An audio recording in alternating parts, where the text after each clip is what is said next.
Okay, I'm outside 19201 Fairway in Maple Heights as I start the exterior walkthrough. Just a quick pan of the neighborhood.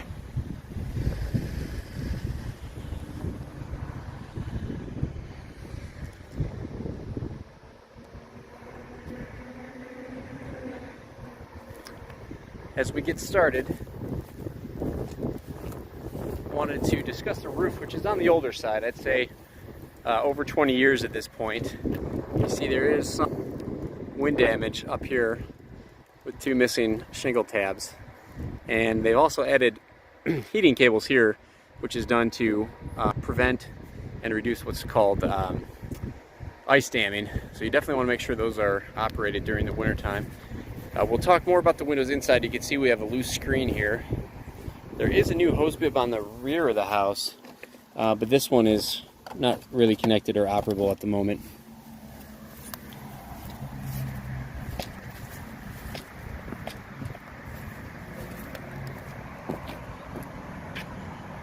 The left elevation of the house. The siding overall is in good condition. There's a minor repair in the back of the house. There is no central air, so we look at the garage and walk up the side lot.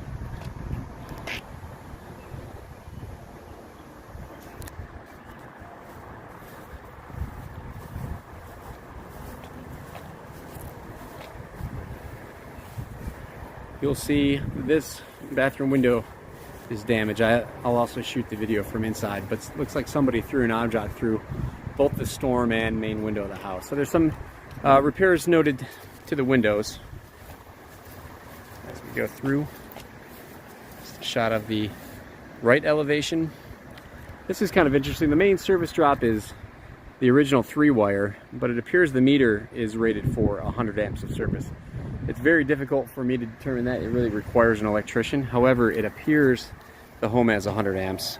It's always good to verify that rating just to ensure the service is no longer 60 amps, which would be considered to be original to the home and inadequate for modern living standards. Garage roof is a little bit newer than the main roof. You can see this will be noted in the report. It's really kind of an interesting configuration here, to say the least. I can't tell if it's functional or not, and it is only on the garage. If this was on the house, this would be much more problematic, but I'll at least recommend that you monitor this area, make sure that it's flowing properly. And then there's kind of your typical siding damage. A lot of people come in here with weed whackers and damage the siding. Doesn't really affect the function. And the garage, there is no electrical power, but inside the garage there, the framing and everything looks fine. There'll be a few pictures I'll throw in the report for you. But really, that's the gist. Oh, you know, while I'm out here, I wanted to discuss something that you'll see in the sewer video and the report. There's a pretty good depression here in the yard, if I can find it, right about here where I'm standing, which is approximately 25 feet from the house. That's where we noted the first issue with the sanitary line when we scoped it with our camera, and it looks like some additional issues here as well. They put new PVC pipe approximately to this area where it joins with the original cast iron, and we could not get the camera past that due to some apparent damage. So refer to that video in the report. We definitely recommend further evaluation by a specialist there. I'm gonna head inside, shoot the rest of the video, and we'll be on our way. Thank you. Okay, I'm now at the base of the basement stairs as I begin the interior walkthrough, which I'm going to attempt to do in one take. I'm gonna just kind of pan around the room to give you a quick look and kind of supplement the photos that will be included with your materials. So you can see the home has a concrete foundation, which was really kind of rare for the dated construction, but they're very solid. They look, things look really good structurally here.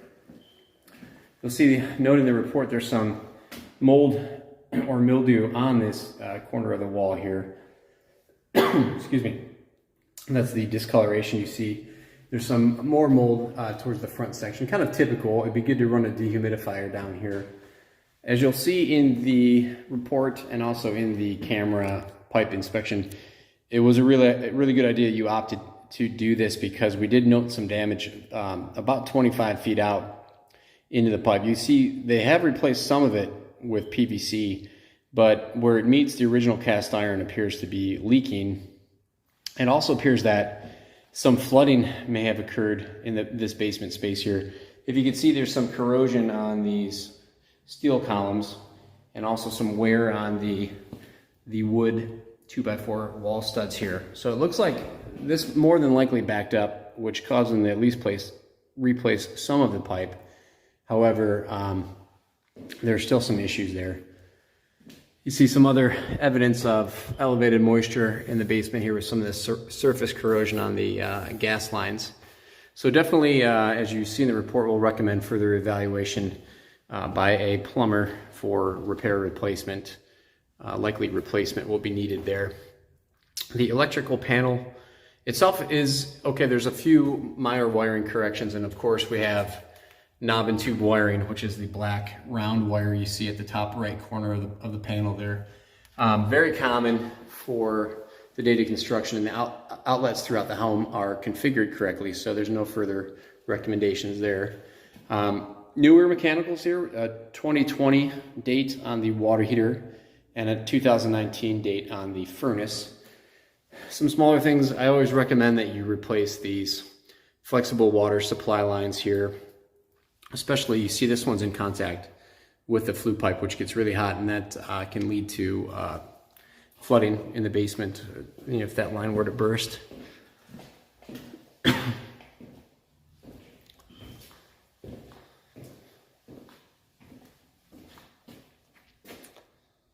Just a quick pan.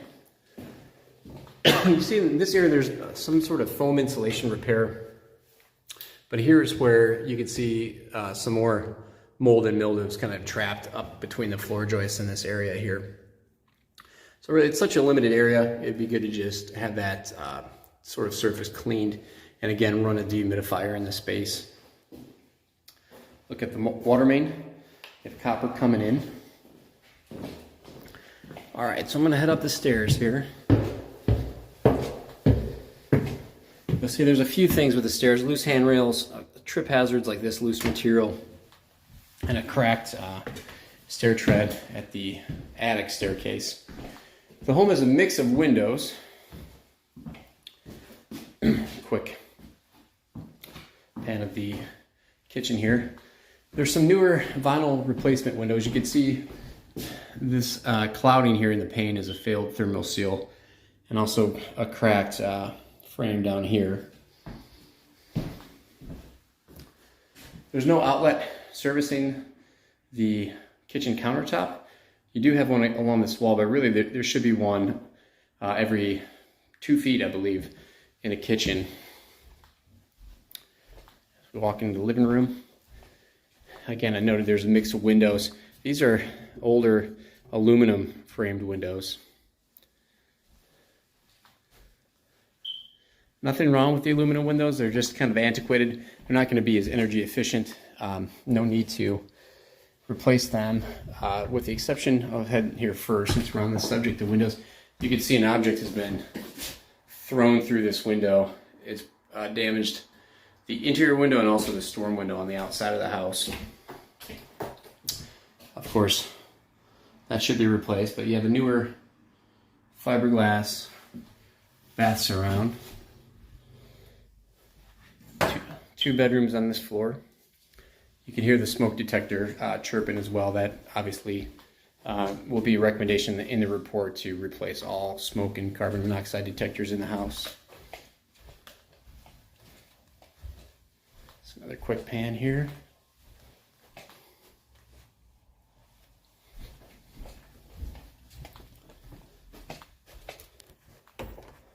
Story leads to the converted attic. Like I said, there's a couple cracked floor treads here. You can see that one's pretty loose and could eventually lead to a trip hazard.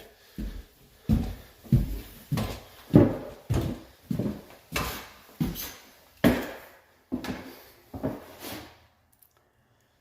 can see this level's been mostly converted to finished living space.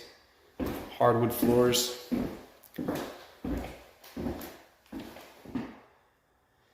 And really, there's just a little attic space here. There'll be pictures in the report where the insulation has kind of fallen away from the rafters. I recommend that that is replaced. But that is it for the video wrap up. We'll send the sewer video in a separate link. So please review both and let me know if you have any questions. Thank you.